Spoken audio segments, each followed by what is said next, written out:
मकाना के विधायक जाकिर गेसावत को धमकी मिलने के मामले में जाकिर गेसावत ने मिर्दा परिवार को लपेट लिया है।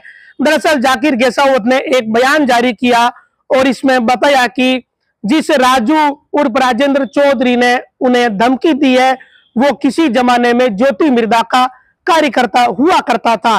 जाकिर गेसावत ने पूरी बात बताते हुए कहा कि जब ज्योति मिर्दा कांग्रेस में थी और चुनाव लड़ती थी तब ये राजेंद्र ज्योति मिर्दा का कार्यकर्ता था और इसी कारण जाकिर गेसावत के मोबाइल में उसके नंबर भी सेव थे। जैसे ही इसका कॉल आया तो जाकिर गेसावत ने नंबर सेव होने के कारण ये फोन उठा लिया और फोन उठाते ही राजू जाकिर गेसावत पर बरस पड़ा। उसने इस बात को लेकर एतराज जताया कि रिचपाल मिर्दा को लेकर पोस्ट क्यों करी। दरअसल रिचपाल मिर्दा ने बीजेपी ज्वाइन करी तो कांग्रेस के जिलाध्यक्ष व विधायक होने के नाते जाकिर गेसावत ने कोई बयान जारी कर दिया होगा। वैसे भी ये सामान्य बात है, लेकिन राजू उर्फ राजेंद्र चौधरी को शायद ये बात बुरी लगी और उसने जाकिर गेसावत को फोन करके टांगड़े तोड़ देने की धमकी दे डाली।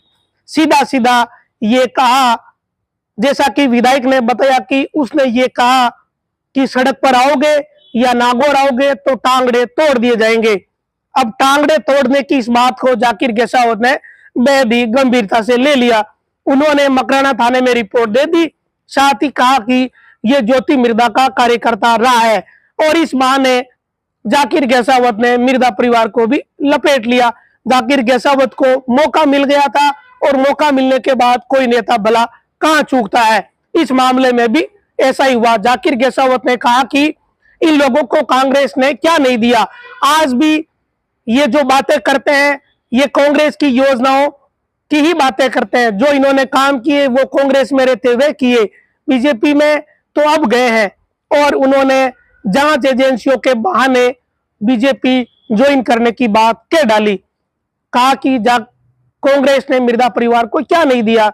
कई बार ये विधायक बने, सांसद बने, विजयपाल भी विधायक बने, और भला क्या चाहिए। ये तमाम तरह की बातें जाकिर गेसावत द्वारा कही गई, लेकिन जाकिर गेसावत को यह अवसर क्यों मिला? अवसर इसीलिए मिला कि राजू ने यह कह डाला कि सड़क पर आओगे तो टांगड़े तोड़ दिए जाएंगे। अब जाकिर गेसावत ने आगे ये बात कही है कि मैं इन धमकियों से डरने वाला हूं नहीं। वैसे जाकिर गेसावत इन धमकियों से तो डरने वाले हैं नहीं, ये बात हम सभी जानते हैं, कोई नई बात है नहीं। मकराना में उनका दबदबा है, जिस क्षेत्र से जिस वर्ग से आते हैं वो बाहुल्य क्षेत्र है, तो मकराना में तो वो दबेंगे नहीं। अब नागौर आएंगे तो वो अपनी सुरक्षा रखेंगे, शायद रखनी ही पड़ेगी। अब पुलिस ने भी उन्हें भरोसा दिलाया है कि इस मामले में थोड़ा सब्र रखिए, हम जल्दी से जल्दी कार्रवाई कर देंगे।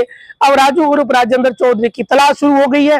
वो वर्तमान में ज्योति मिर्दा का कार्यकर्ता है या नहीं है, ये बात तो ठीक से स्थापित नहीं की जा सकती, क्योंकि जब वो कार्यकर्ता था तब ज्योति मिर्दा कांग्रेस में थी और अब ज्योति मिर्दा बीजेपी की नेता है।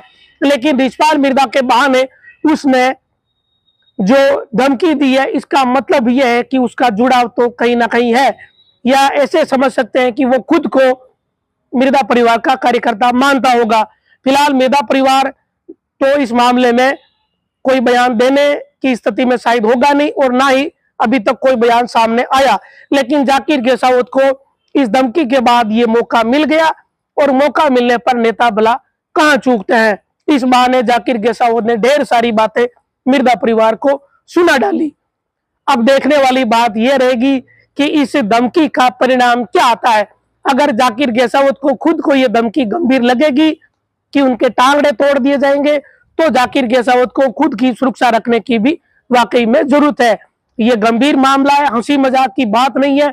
विधायकों को सरेआम इस तरीके की धमकी देना बेहद ही गंभीर बात है। वैसे भी नागौर जिले में विधायकों को धमकी देना कोई नई बात नहीं है।